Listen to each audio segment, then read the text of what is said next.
आज आपण डिंक घालून खुसखुशीत गुळपापडी बनवलेली आहे। तुम्ही अशा प्रकारे गुळपापडी करून पहा। गुळपापडी खूप छान होते, अगदी खुसखुशीत होते। डिंकाचे सेवन केलेलं केव्हाही उत्तम। डिंकामुळे स्नायू बळकट होतात।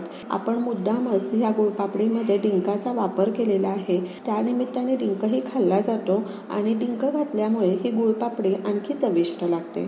तर अशाच नवनवीन रेसिपी पाहण्यासाठी चटकदार बाय मोहिनीला सबस्क्राईब करायचं आहे आणि बेल आयकॉनवर क्लिक करायचं आहे, म्हणजे नवनवीन व्हिडिओज हे तुमच्यापर्यंत पोहोचू शकतील।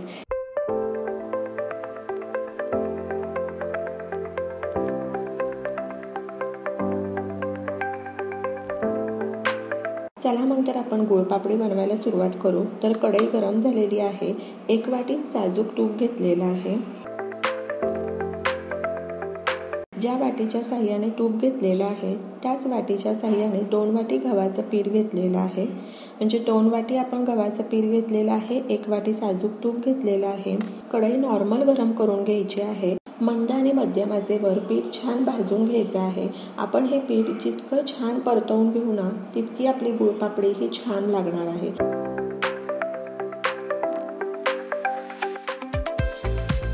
पीठ भाजून होईपर्यंत एका साईडला आपण डिंक वाटून घेऊ।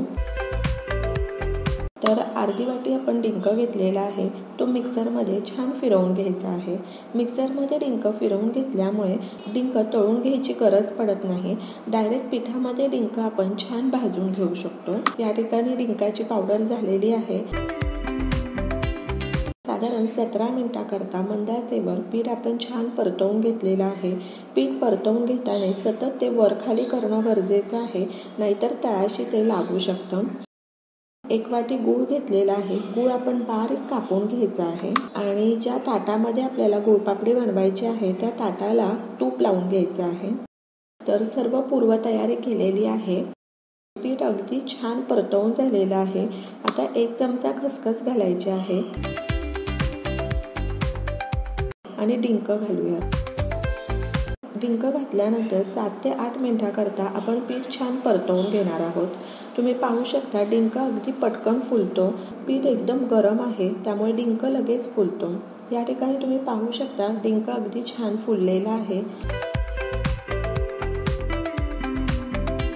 जायफळ घालूयात। जायफळाऐवजी तुम्ही वेलची पूडचा वापरही करू शकता। हवी असेल तर अर्धा चमचा सुंठ पावडरही घालू शकता। आपण छान डिंक आणि पीठ परतवून घेतलेलं आहे। आता गॅस बंद करायचा आहे। गॅस बंद केल्यानंतर 2 ते 3 मिनिटांनंतर आपण गूळ घातलेला आहे। गॅस चालू असताना गूळ बिलकुल घालायचा नाहीये, नाहीतर गुळपापडी ही कडक होते। गूळ बारीक कापून घेतल्यामुळे पिठामध्ये तो लगेचच विरघळला जातो। तर प्लेटमध्ये मिश्रण काढूया। थापून लगेचच एकसारखं करून घ्यायचं आहे। मिश्रण गरम असतानाच एकसारखं करून घ्यायचं आहे। चमच्याच्या साह्यानेही तुम्ही मिश्रण एकसारखं करू शकता किंवा वाटीनेही एकसारखं करू शकता। गरम असतानाच रेषा आखून घेऊया।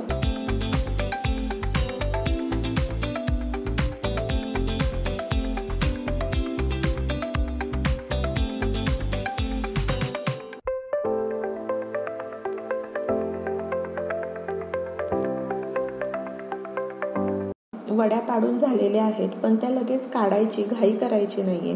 तर अर्धा तास जाऊ द्यायचा आहे। वड्या छान सेट होऊ द्यायच्या आहेत आणि नंतर काढायच्या आहेत।